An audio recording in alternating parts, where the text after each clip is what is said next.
Hi, everyone. My name is Mikey Mhenna. I'm the founder and executive director of Afikra. I'm going to be the moderator for today's conversation. Welcome to our special guest, Anneka Lenssen, who is a professor, is a historian of modern and contemporary art and theory of the Middle East. She's an associate professor of global modern art in the history of art department at the University of California, Berkeley. Her book, which we'll discuss today, Beautiful Agitation, Modern Painting and Politics in Syria, is a study of avant-garde painting and the making of Syria as a contested territory between 1920 and 1970. She's involved with a bunch of other publications and was a co-editor along with Neda Shabbout and Sarah Rogers of a volume of art writing from the Arab world in translation, Modern Art in the Arab World, Primary Documents, which was published by MoMA in 2018. Anneka, thank you so much for joining Afikra Conversations. Thank you. Thank you, Mikey, for having me. What a pleasure. So I think the first question that I'd like to start with is sort of a biographical question. How early into your life did you identify the fact that you were interested in Arab art, sort of 20th century Arab art? Pretty late. I think Yeah. I was about 23 or 24. I'd finished college. I was working. I took an extension school class on the art of the Islamic book, which was taught by a professor named David Roxborough.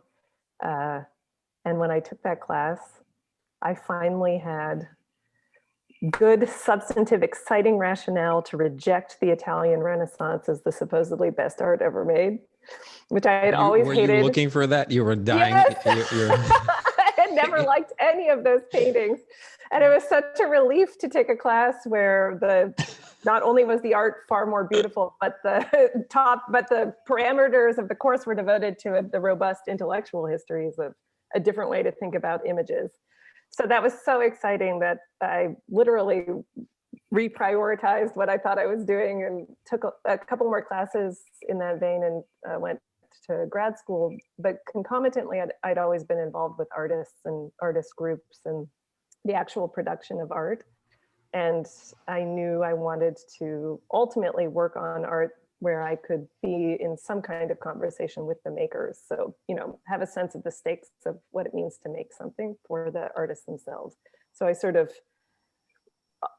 through pure intellectual interest, thought, okay, well, why don't I look at art that is inheriting one kind of tradition and secularizing and taking on a set of political stakes that are still very active now. And that was the initial entry point. And then it grew from there through coursework and research and friendships and and all the things you'd want that would guide research. So before we get into some of the work, I'm curious that since you sort of came to it, as you said, late, although 23 doesn't sound late to me, but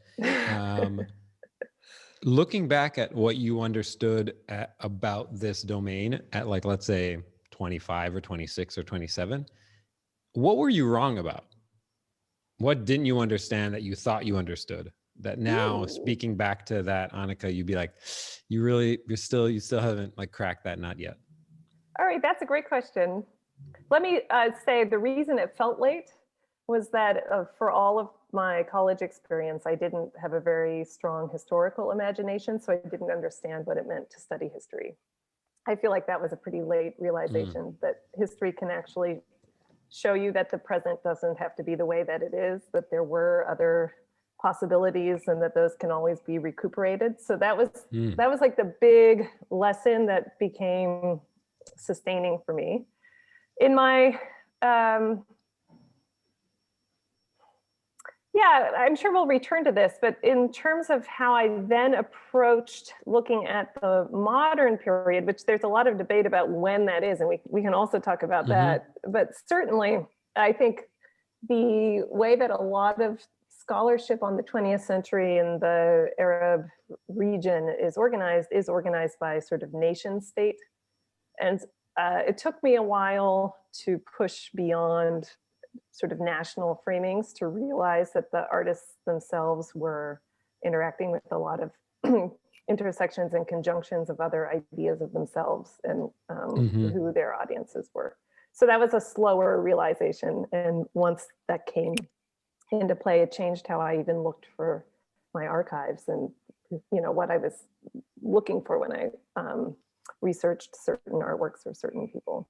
Okay, cool. So this brings me to this this first book that you co-edited, Modern Art in the Arab World, and then I came across this other paper that I believe is maybe a chapter in that book, or it's like a companion paper, where you ask a question that I wanted to ask you, which is basically like, is there a canon? Can we think of modern Arab art, capital M, capital A? Is that a thing? Yeah, so that paper that you're referring to, yes, that's like a retrospective essay that I and my co-editors Nada Shabut and Sarah Rogers wrote after this book came out, reflecting on our 10 years of project to put it together, to select the text and to do the translations. And the question of canon is one that art historians return to time and time again. And it's, it's partly pedagogical. If I'm teaching art history, I always have to think about what a student in my class ought to come out of the class being familiar with.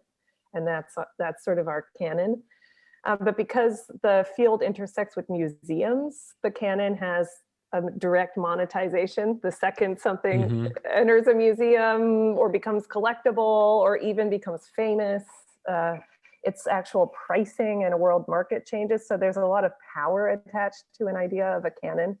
And so when we were writing this book, we really didn't want it to be contributing to canon formation in some sense of an authoritative, this is the 20 best or something like that, which is and like hashtag MoMA, it's coming. Yeah, exactly, right?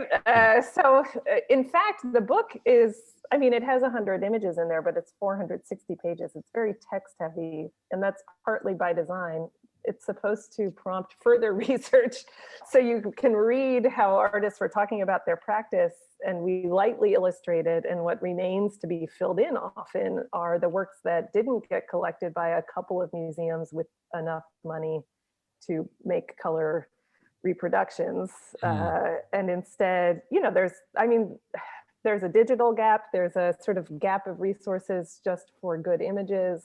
And this book is trying to put some pressure on art historians, myself included, to work even harder to get to sort of put into circulation interesting and important paintings that aren't already purchased by MoMA, for instance, right? Yeah. So that the question of canon is one I know we can't escape, but I always, at the same time, just say, okay, this is a useful fact of life for articulating our priorities to ourselves in terms of what we are valuing. So the canon, at least what we teach and what we highlight and what we put before students and what we draw upon as evidence in our arguments, can we ensure that that's coming from a range of places and a range of institutions, because the actual artistic practices were that way. So I didn't answer your question. No, but the book is trying to bust the canon in a way while recognizing a gesture of pure incorporation is also not right. You have to bring in more and then shift your argument and remember to make your argument based on a range of materials. And it was an expertly dodged question. Thanks. It was perfect. So we'll come back to this idea, but I want to focus on your newly published book, which you were so kind to send me. I was so touched that you were willing to send it to me. But I want to talk about this, the title of the book, Beautiful Agitation. And I think it would be, if you don't mind, I want to read this single passage from, and then I want you to try to explain what this means. Okay. So you wrote, Beautiful Agitation examines how over the decades that preceded the regime change, you're talking about Syria, of the mid-1960s, which saw a top-down tightening of the relationship between state institutions and national expressions, painting could seem to possess more radical purpose, including acting as an irritant against orders of conventional meaning, whether producing bodies that evaded instantiation in pigment. Was that right? Did I get that? Yeah, instantiation. Yeah, totally. Fine. Or as we will see, finding ways to make the pigmented ground of the image seem to move and shift in status. So you go on later to introduce these concepts of reservoir and surface, But I guess the first question I want to ask you is, for somebody like me who's not coming from the art world, painting, and I said this to you earlier, painting doesn't seem like a broadly cast medium. It doesn't seem like a medium that can agitate, that can irritate en masse. How was it doing this? Like, how do you, what's the argument that it was doing this, that these artists who were painting were actually irritating and agitating?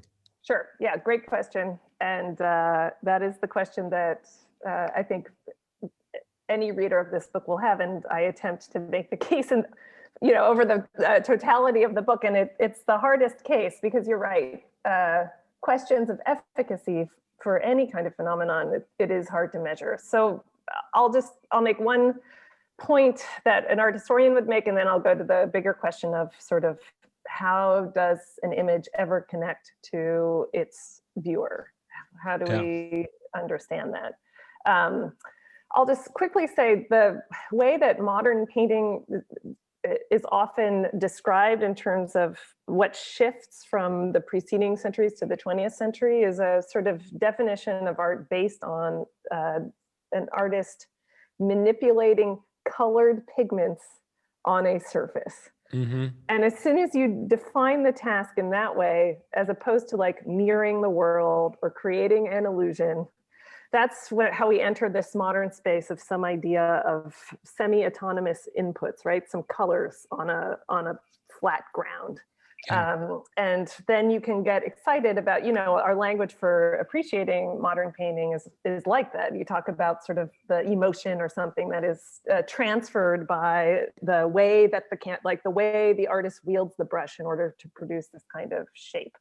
And I hope you do feel when you go into a museum, sometimes that kind of visual and bodily experience is somewhat transporting. It feels unusual. Your eyes and your heart might be opened by your encounter with this presence that isn't a mirror, right? But is something else. What I found interesting was that when I read what Syrian artists were saying about their art, they rarely were talking about it as flat pigments on a flat surface. A lot of the discourse is still about color or about line, but it's talking about color as sort of manifesting from beneath, right? And it's bursting into the surface from some idea of a totality of energies and possibilities that isn't bounded by the artwork. So rather than the artwork being the flat plane that stuff is placed on by an artist, the sort of imaginary of what the painting was this surface where you could perceive possibilities that were otherwise invisible or imperceptible.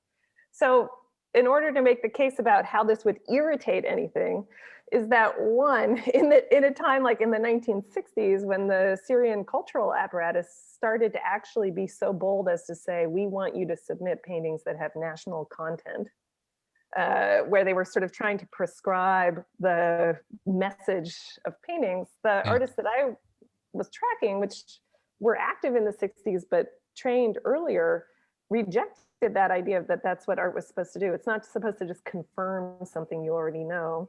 They were interested in how the appearance of selections of color, texture, shade would actually sort of seem like they would suddenly introduce a possibility that you couldn't quite imagine before, but was present. So it's this idea of paintings as activation of possibilities that exist, but couldn't be articulated or felt. And then you're absolutely right, Mikey, that in itself isn't enough. There were all of these imaginaries of how in sort of collective spaces, like poets would show one another images. They had this whole idea also of how you gather around an image, or how an image like gathers a community around it. And in that moment, the conjunction of a possible community and an image, something is shifted politically, where you can imagine that your political subjectivity is not determined by the government, but instead determined by your already existing relationship to sort of people on the ground, your community, the world, things that aren't top down. So if you're, can you give the people listening who haven't had the pleasure of reading the book or getting a hand on it, what are the years that you're looking at, and who were the artists that you used to get into this, to Sure, sort of absolutely. investigate this theory? Yeah, I start actually even earlier than 1920, although most of what I'm showing is 1920 or later, but I actually start at the turn of the century, and Khalil Gibran is one of my lead figures. So Mikey, I did tell you, I'm claiming Gibran for Syria. Yeah. And Syria in a broad sense, as he himself did. And I'm actually interested in Gibran's imagery, how he used watercolor on paper, and his self, you know, he was described as a symbolist and a romantic by himself and by onlookers. And all of his work is thinking about how to make watercolor behave in a way that's super mysterious, that's not actually controlled by an illusion, but instead controlled by an emotion or by natural phenomena that link us. And Gibran had a theory of souls that link together, and a kind of reincarnation imaginary where a life doesn't end when one person dies, it returns in these other shapes. And so a lot of what he was drawing and putting onto paper is trying to enact that model of life. And I also use Gibran's own writings and letters to highlight that he was a political activist at the same time. He was actually interested in how we connect together, even in diaspora, for instance, right? To assert ongoing possibilities of life. They were working on Syrian home rule to distinguish sort of their particular imagination of Syria as distinct from the Ottomans that they saw as, you know, dangerously Turkic centric. And these are all elements of how an image might show you an alternative world that I then subsequently trace into the work of others. So I spend some time in the 20s with theorists like Jamil Saliba, sort of a generation that came of age in the late 20s as part of the rebellions against France. And then the final two chapters are really close looks at two Syrian artists, Adham Ismail, and then Fateh Al-Moudarres. Yeah, good choice of images.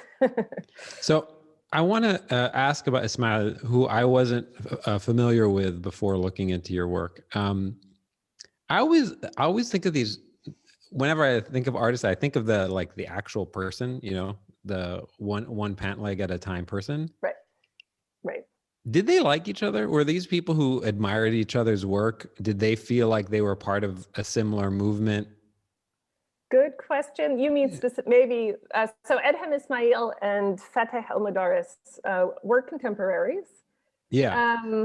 I, in the book, in a way, distinguish them from one another because often when Adham Ismail talked about his work, he used an Arab frame, an idea of Arab spirit, Arab community. And Fateh Al-Moudarres was very interested in Arab resistance politics, but equally often talked about a kind of Syrian imaginary. And those map politically onto two different formations. But as contemporaries, they did know each other.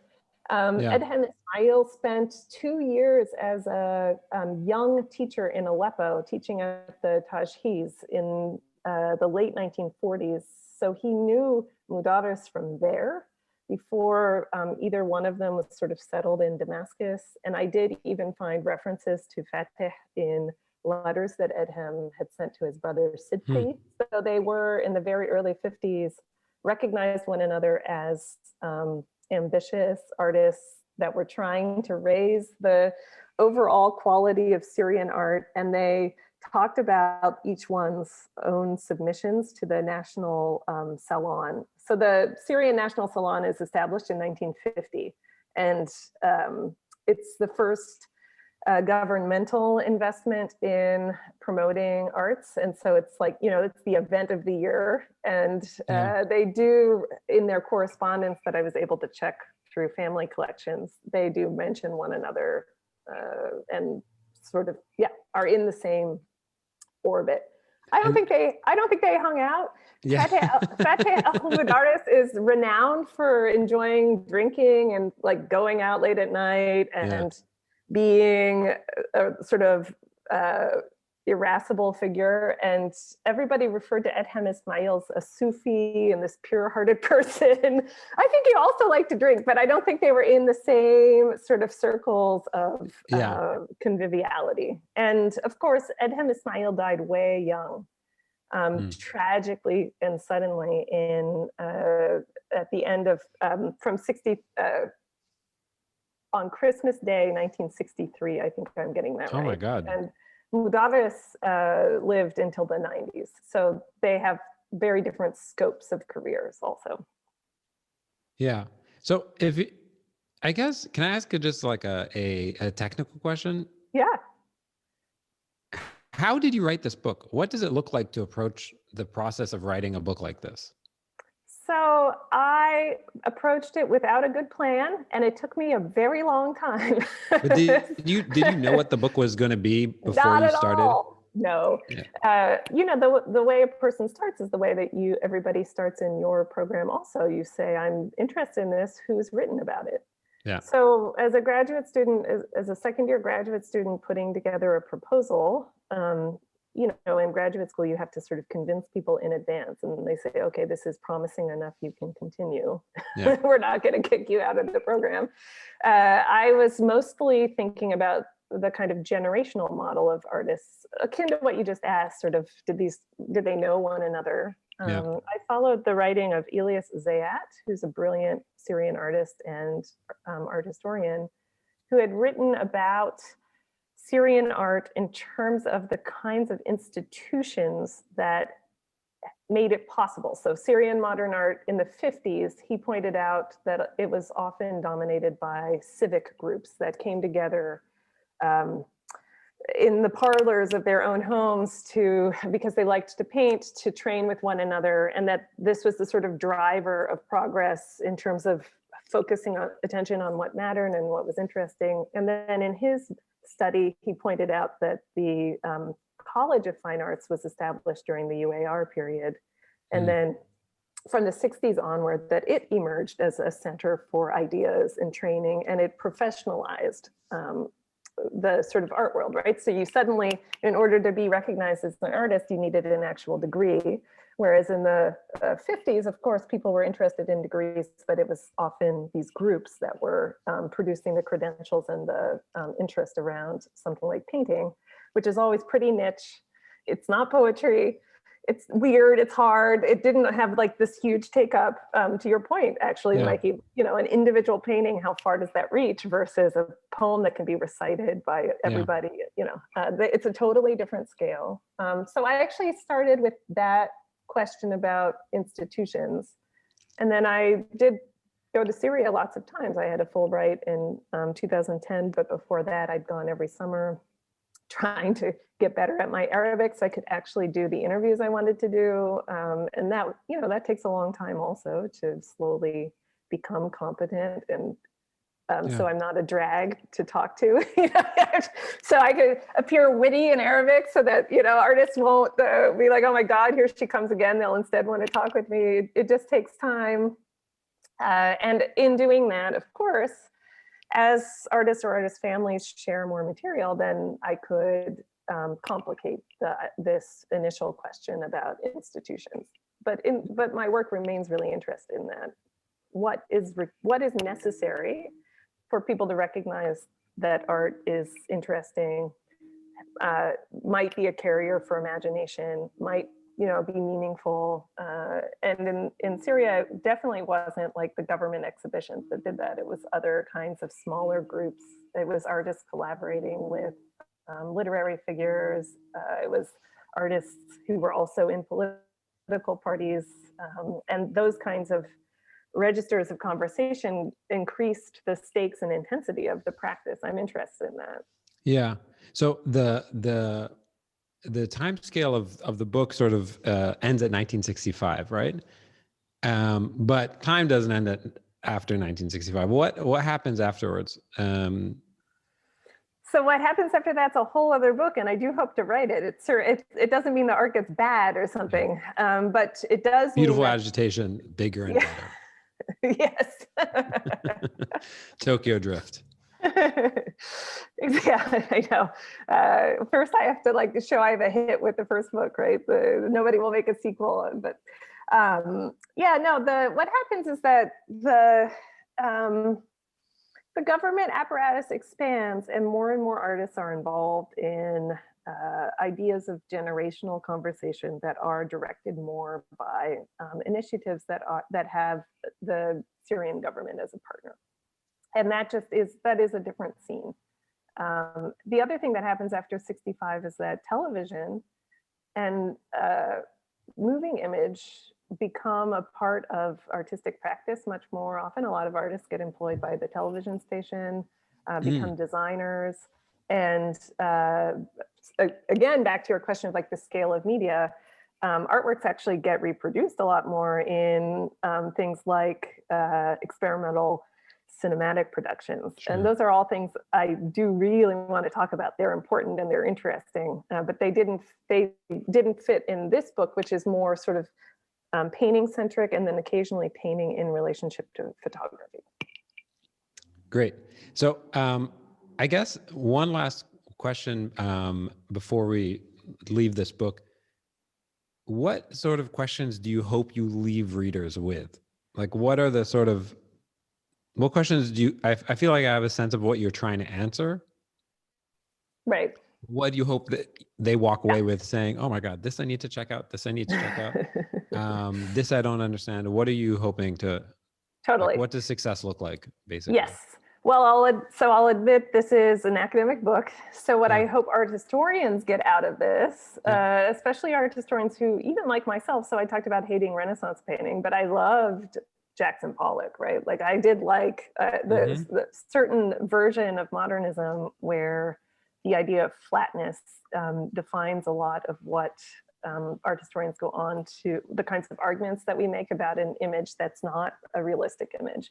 So I do hope to contribute a model of painting that is not flat, even though the surfaces are flat, that is linking to a whole idea of reservoir-like space that gets activated through things like rhythm and through a relationship of a living body to the body of the painting. All of these are dynamics that were smartly theorized by these artists.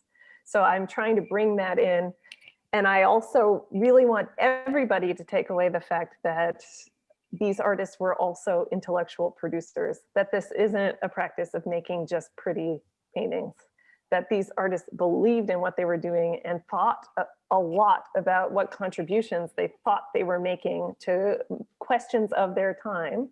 And that we have to be more responsible. And when we're talking about artworks, that artworks are not just one like evidence of the genius of the artist. You mean the artist has to be talented, but that is such a limiting frame in terms of how we relate to art. And artworks also aren't just confirmation of the greatness of a country, right? I mean, Pollock, for instance, ends up like representing the US somehow. Fateh Al-Moudarres ends up sort of representing Syria. And sure, he does that. He embraced the designation Syrian, he embraced the designation Arab, but he's also critical, negative, trying to work through what it means to inherit a civilization that has all of these flaws and has massacres in its background. And for him, those are human questions. So I also just really want to push forward the idea that these Syrian makers were extremely brilliant analysts of problems of culture, and that we have to recognize their work in that multiply layered way, not just as producers of pictures or something, sure, but as intellectuals in these elaborate and important, vital networks of knowledge. Great. Okay. Speaking of networks, in looking through some of the stuff that you've worked on, you've worked on scholarship. You've published stuff related to artists all across the region, not only in sort of greater Syria, and it started getting me thinking whether these sort of transnational movements are transnational movements, or if they're sort of just independent things happening in adjacent places. do you have, can you speak to that a little bit before we, it sounds like we're going to have to push this to the chat afterwards, but I want to cue this up just in case anyone has questions about this. What's happening in adjacent places like Iraq, Right. like Egypt, Right. Right. outside of sort of the more traditional greater Syria? Right. Well, I'll say a designation? couple of really quick things. I mean, Yeah. one of the significance, so you had earlier asked about Arab art, and of course, one of the just direct ways a person recognizes Arab art is if it's made by an artist who's speaking and reading Arabic, among other languages. And the fact that print media it circulates from country to country. Ingia Flatoun is Egyptian, but writings about Ingia Flatoun that are in Egyptian cultural journals circulate to Syria. So there was a shared recognition of practitioners, and we can directly put that into Ingi's biography. She's very famous after she is imprisoned as the prisoner of consciousness in the 1950s. And when she gets out, other left-wing activists write about that. They write about that in French. They write about that in Arabic. Some of that circulates, some of it doesn't, depending on the regimes. And later on in 1974, Ingia Flatoun is one of the Egyptian representatives to the Pan-Arab Biennial that's held in Iraq. So in 74, when in the 70s, when there are these real initiatives to organize around an idea of a kind of regional practice, Ingia Flatoun's out front there. So an essay by her is published in Al-Moudarres in Damascus in 73 in the run-up. I think I'm getting it, 72 or 73 in the run-up to the later 1970 event. So there is, for instance, in that decade, just a conscious effort to take the best practitioners from these different countries and to produce a canon, a genuine canon. Cool. Of thinkers and makers, and with the goal of sort of increasing self-awareness of these possibilities. Ingia Flatoun, as a side note, is a feminist activist, of course, and she is interested in transnational organizing that's not delimited by Arabness, but is thinking about these subject categories that, the sort of transnational female position and what that means for rights and representation. Okay, I'm going to move to our sort of quick Q&A, and then we'll open up to the chat. We have a few questions in the chat already, but if you have a question and you're on the call, please type it in. It sounds like we'll have some time. Okay, what are you reading or watching right now? All right, is it supposed to be no judgment? I was going to say, is it reading and watching for fun or reading for edification? So I am reading for edification, and I'll just say it because I recommend it to everyone. I'm reading a collection of essays by Cedric Robinson, a Black radical thinker, and specifically his essays on fascism. So to understand fascism from a Black radical perspective has been crucial for the current moment. Cedric Robinson, you said? Yes, which I was listening to an interview with Robin D.G. Kelly, and he recommended this essay on fascism. Cool. It's been excellent. For fun, oh God. I mean, my capacities are diminished. I'm like watching Murder, She Wrote reruns. Thank you very much. Okay. You have points on the board. Okay, great. All right. Keep it going. And I don't even know if I'm watching it for fun. Sometimes Jessica Fletcher annoys me, but I can't stop watching it. It's on every evening right when I need to take a break. So it's been a lifesaver. Yeah. Okay. Who would you love to shadow for a day, past or present?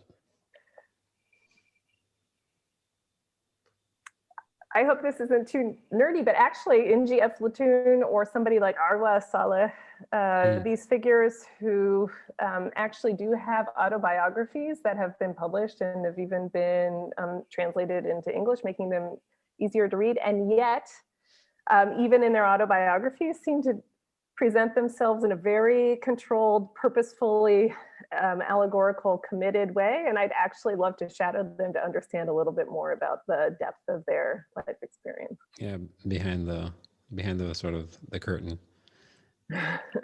Okay. What do people most misunderstand about your work or your line of work? Good question. I mean, nobody understands or trusts, and why should they, why I write about Syrian art. Even my answer to you is that it's actually intellectual. I think the work's fascinating and important, and I think everyone should know about it. And that's a weird answer because it doesn't fit with. You don't think people trust why you should write about it? Well, no, I mean, why should they in this sense? I started my PhD in 2007, 4 years after the American invasion of Iraq. And the idea of what an American might be asking when they present themselves as studying the Arab world is rightly very vexed. And I understand the hesitation. Yeah, exactly. I'll also say, the other thing I'll say in general for art historians, you know how I don't tweet, but you know how when people tweet, they say a retweet is not an endorsement. Yeah. I include art in my books and in my classes, and I write about art that I don't necessarily love or would even put forward as the best model, but that is absolutely important historically. For instance, I think that the artists that were part of the early Bath are brilliant and important, but I certainly wouldn't endorse anything that's presently Baptist, for instance. Yeah, that makes sense. Okay, whose work do you admire or are inspired by? I would imagine many, but if you were to choose one. I'm going to totally cop out on this one. Cedric Robinson warns us to beware a desire for extraordinary leaders. So I will not name anyone I'm currently admiring. I'm practicing instead friendships and called communities of care. So I'll just say my colleagues and my students who absolutely inspire me every day in what they continue to do. Okay, great. Although I have to say, Mr. Robinson, in my defense, I'm not asking who do you admire. I know, it's true. less Mr. Robinson take offense with me. Okay, we're going to open things up to the Q&A. I think the first one is Maisa, and I think she asked me to read it on her behalf because her microphone sucks. So this is from Maisa in London. Hi, Anneka. Has the situation in Syria over the last 9 years affected your research at all or restricted your access to archives or artists? P.S. Love your work, exclamation mark. Aw. Well, thank you, Isa, for that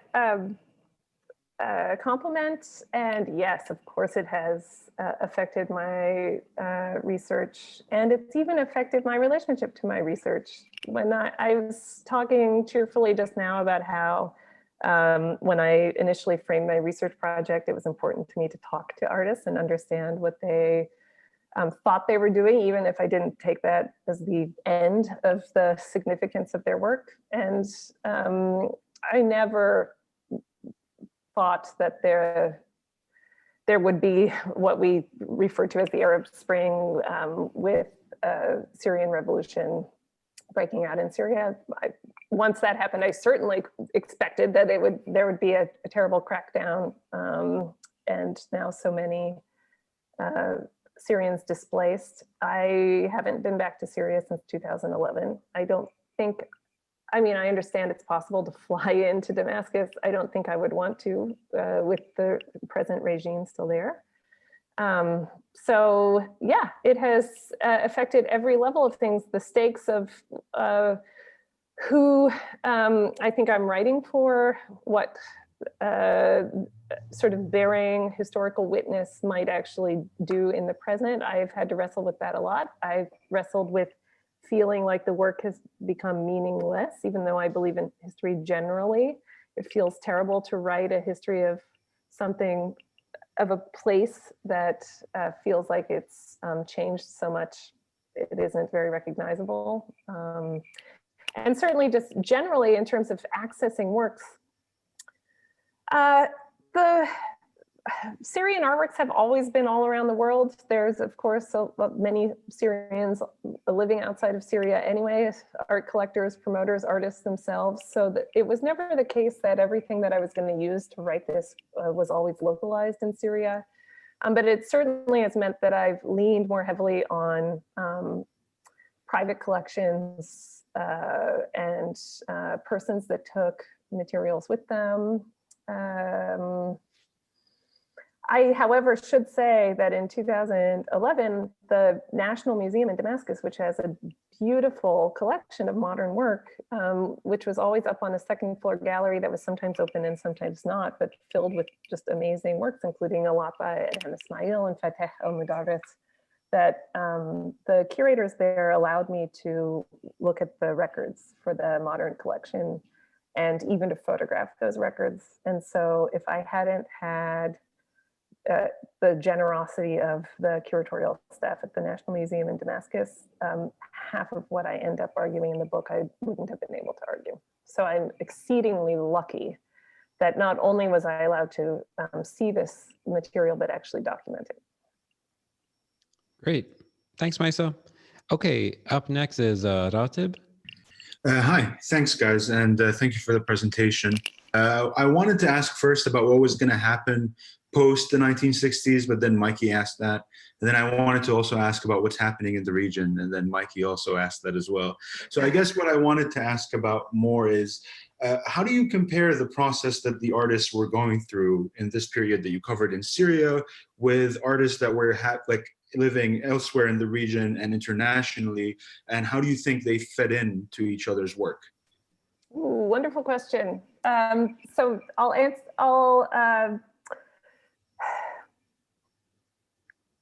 answer by first saying, again, focusing on Adham Ismail and Fateh Al-Moudarres, because those are the sort of most extensive around individuals' treatments. The Syrian set of experiences and opportunities for their artists included a program in the 50s that sent 3 to 4 artists a year to Italy to get 4 years of training. So Syrian artists who became famous and recognized and written about in the 50s all studied abroad, almost all of them in Italy, and then that starts to shift. And then when they come out, almost all of them got jobs teaching at the College of Fine Arts. So again, the artists that we really recognize and became famous regionally had that particular formation. And it's interesting to compare that with other countries. The obvious comparison is Lebanon, and the Syrian artists themselves compared themselves to Lebanese artists in the 60s.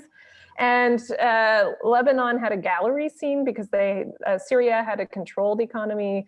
Lebanon had a free market. I mean, all these cliches we know about had a direct effect on what was possible. So Syrian artists even drove over the border to have exhibitions in Beirut in the early 60s.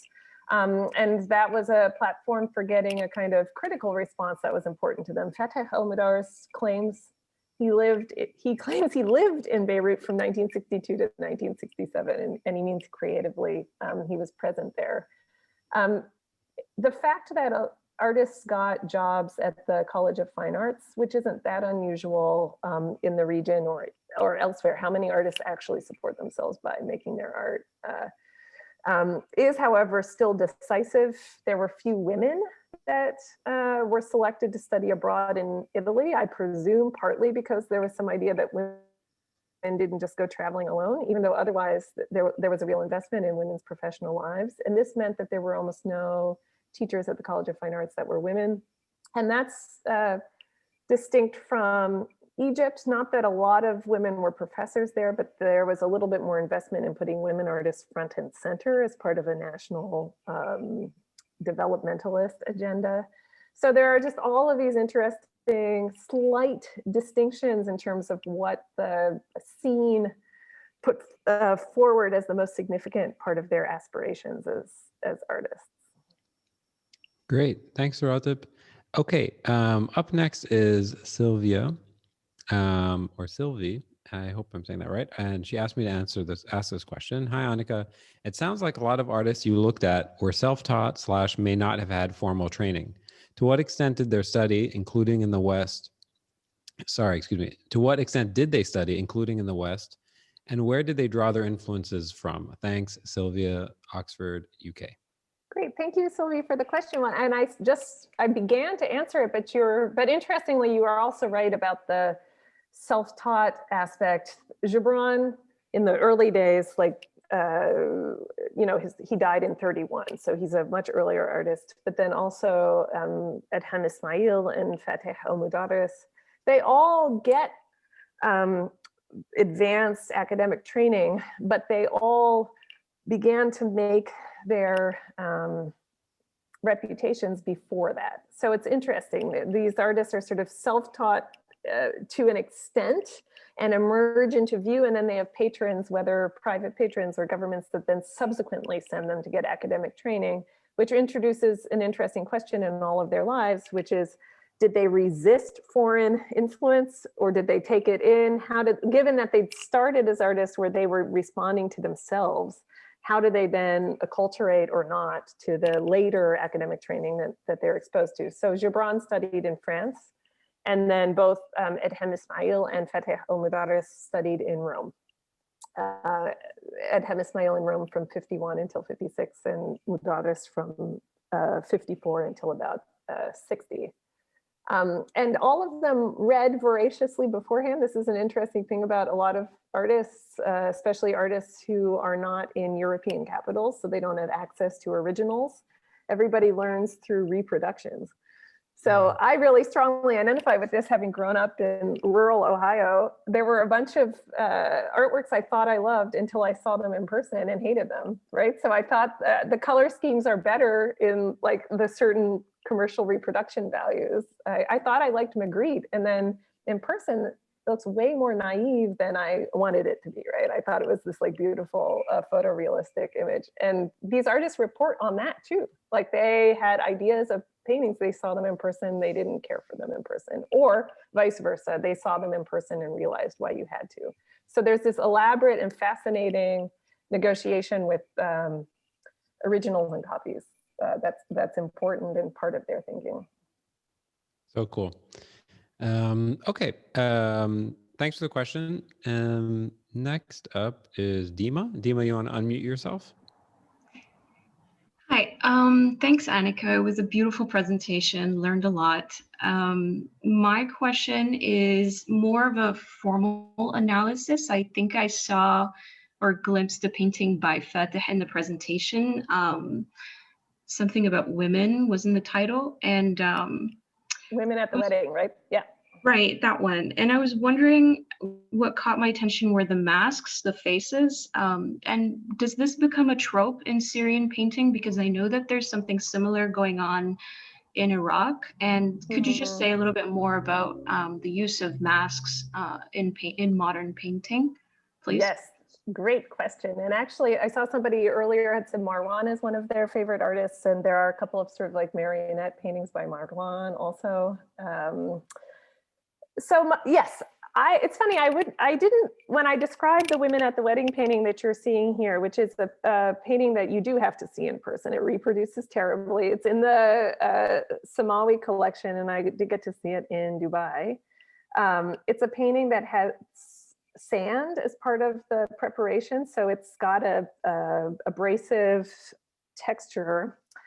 And Moudarres produces it partly through what seem to be operations of chance. So if you look really closely at the surface, there are like drips of paint that came down when he was outlining something, an ore of ash or like weird detritus from his studio. And then he draws, whenever it hits, he leaves it there like a Duchampian gesture, and then circles it with a color. So this is a really interesting painting in that it does have these additives that he didn't choose, that kind of fall on there and do cover things. And he is absolutely, to your keen eye, seems to be playing with stuff that emerges, but is not integral, that is like a mask. Or I'm interested in this color red, which seemed to be tinting the cheeks of these faces that he's outlined. And that is absolutely like rouge, weird artistry. He's calling it Women at the Wedding. So there's some idea of like getting dolled up for